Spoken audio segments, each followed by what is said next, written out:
Salut à tous, j'espère que vous allez bien. Bienvenue pour un nouveau débriefing pour la première journée de Arkema Première Ligue avec le match qui opposait l'En Avant Guingamp face au Paris FC. On est parti les amis.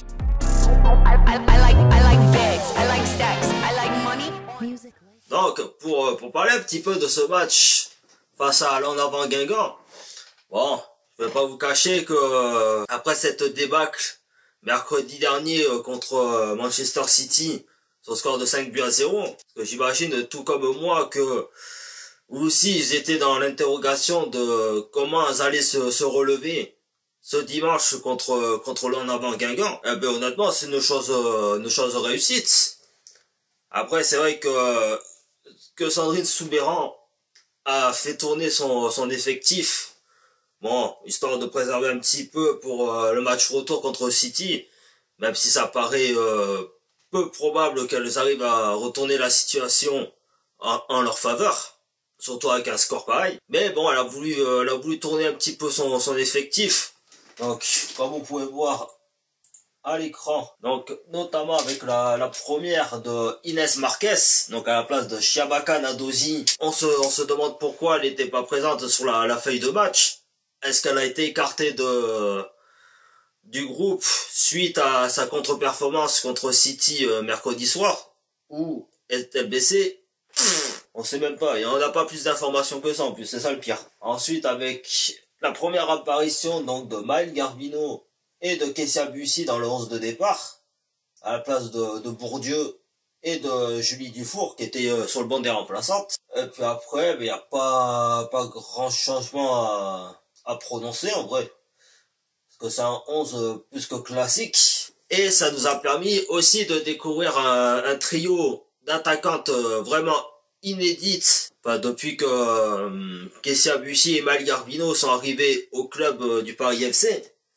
Donc c'est le trio Bussy, Matteo et Garbino.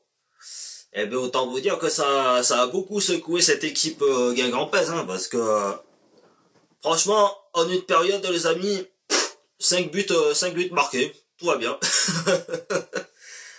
Avec un doublé de Matteo, il y a eu Kessia Bussy qui a marqué aussi.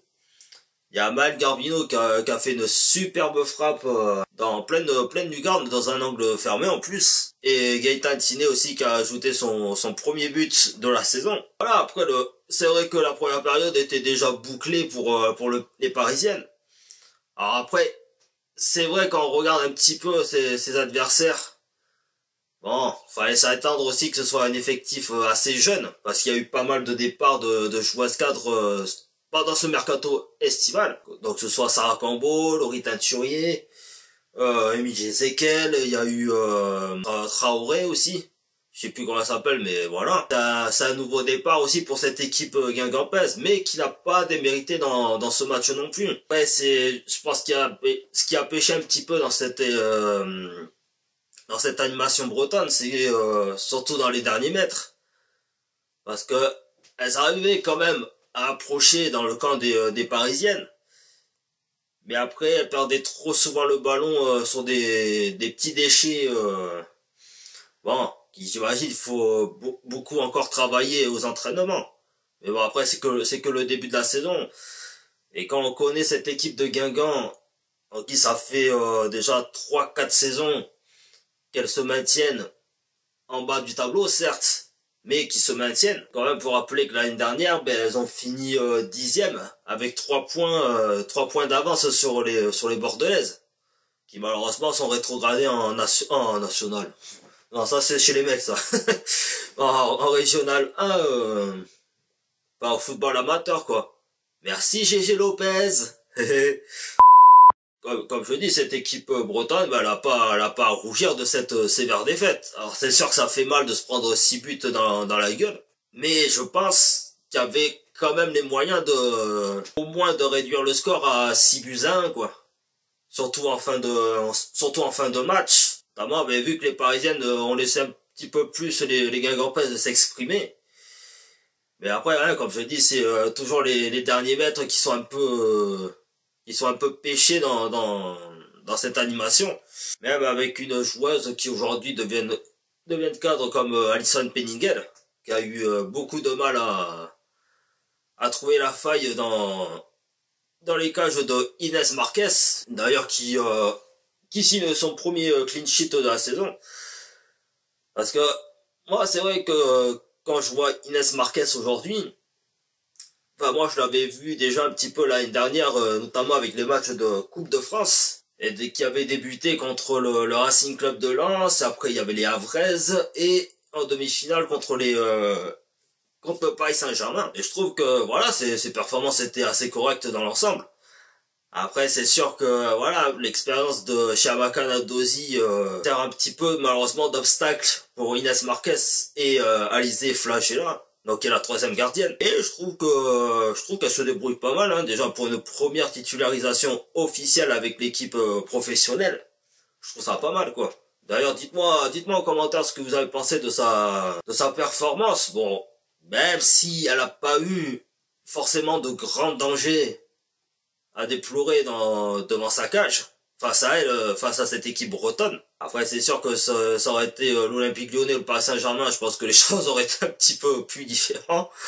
Mais bon, voilà, c'est quand même une bonne performance dans l'ensemble. Et puis après, en deuxième période, ben, comme je dis, c'est une équipe parisienne qui a moins agi, qui a plus, voilà, joué au ballon, quoi, joué le jeu jusqu'au bout, histoire de faire bouger un petit peu ce bloc adverse, même s'il y a eu un petit dernier but de Kessia Bussi, qui franchement a fait grandement du bien avec Garbino et Matteo. Après, comme je dis, l'entrée de Mathilde Bourdieu, bon, je l'ai jugé un petit peu inutile. Enfin, quand je dis inutile, attention, comme je dis dans mes vidéos, c'est pas pour être méchant quand je dis des termes assez durs, mais quand vous voyez un petit peu la globalité du match, voilà, on voit direct qu'elles ont déjà fait le job en première période, et qu'en deuxième période c'était plus du bonus, quoi. Parce que c'est vrai que Mathilde Bourdieu, bon, avec une frappe croisée et trop souvent des pertes de balles un petit peu bêtes, bon, qui sont conséquences en soi.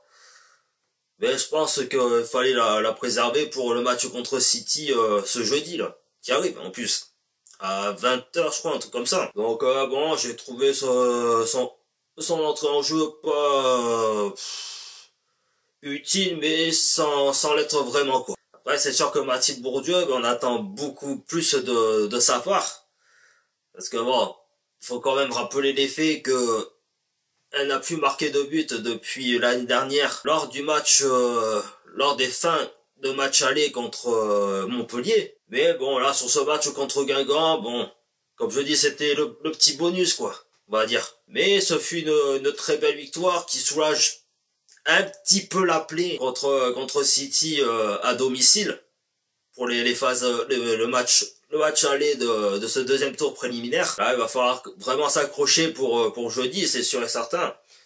Et après, dimanche, elles affronteront les Havraises pour la première au stade Charletti, pour la première à domicile. Alors, je pense que malgré le fait que cette équipe havraise a perdu sur le plus petit des scores ce week-end contre le FC Nantes, avec un but assez somptueux de Manon Ufren, l'ancienne stéphanoise, même avec le départ de Inès Benaya, donc qui est reparti à l'Olympique Lyonnais, cette équipe havraise peut faire mal, quoi.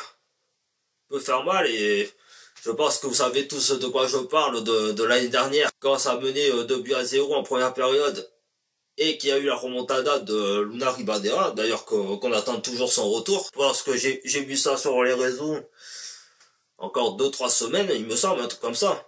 Mais franchement, vivement son retour, parce que je trouve que c'est une joueuse quand même assez exceptionnelle, malgré le fait qu'à la fin de la saison, elle va partir probablement au club de Chelsea. Donc voilà, après dites-moi en commentaire de ce que vous avez pensé de cette rentrée réussite de la part du Paris FC, après cette débâcle contre City en Ligue des Champions. Et on passe à la suite. Alors, quand je vous parlais justement d'une nouveauté que j'ai vu très récemment sur les réseaux sociaux, enfin sur les sites de la Fédération française. Donc c'est l'initiative de la fédération qui va inviter justement des consultantes, et pas n'importe quelle consultante en plus, qui sont des anciennes joueuses des 12 clubs respectifs, enfin toutes les équipes qui composent actuellement cette Arkema Première Ligue. Et notamment pour le Paris FC, ouais. Quoi de mieux que de retrouver notre ancienne parisienne Julie Soyer, donc qui sera au commentaire, j'imagine, pour ce prochain match à domicile à Charletti. Bon, elle sera pas toute seule, elle sera accompagnée bien sûr des commentateurs actuels de la Fédération Française TV. Mais je trouve que cette initiative, c'est super, parce que ce que je trouve des fois quand il y a des joueuses qui prennent leur retraite sportive, après ça dépend. Il y en a qui aiment bien rester justement connectés au football féminin, c'est-à-dire avoir un rôle de consultante sur une chaîne de télévision, enfin soit Canal+, peu importe le truc. Et puis il y en a d'autres, mais malheureusement elles tirent vraiment un trait sur le football. C'est-à-dire qu'elle retrouve une vie normale, avec un salaire, enfin un SMIC ou tout autre travail, ou peut-être, comme je dis, qu'elle faisait déjà en alternant un petit peu le travail et le football à côté. Donc ce fut le cas de Julie Soyer. Et je trouve ça bien justement qu'elle ait encore une certaine connexion avec le football. Alors après, est-ce que ce sera vraiment à tous les matchs à domicile du Paris FC? Ça, je sais pas. Mais je trouve que c'est une bonne initiative. D'ailleurs, dites-le moi en commentaire si vous trouvez que cette initiative est plutôt positive ou négative. On sait pas, chacun a son opinion là-dessus. Mais franchement, pour ma part, je trouve que c'est bien, quoi. Et puis ça permet d'avoir une vraie analyse de ces anciennes joueuses qui ont côtoyé les terrains de foot pendant des années et qui aujourd'hui se retrouvent à commenter les matchs, quoi. Donc voilà les amis, la vidéo touche à sa fin. N'oubliez pas de vous abonner à ma chaîne de YouTube, à lâcher un gros pouce bleu, à me suivre sur ma page Facebook, Instagram et TikTok qui sont dans la description, et ainsi qu'activer la petite cloche pour être au courant de mes prochaines vidéos. Donc là je vais voir si je fais la vidéo contre Manchester City pour le match retour de ce deuxième tour préliminaire. Et après dimanche il y aura le match contre les Havrais. Sur ce, bonne semaine à tous, ciao ciao.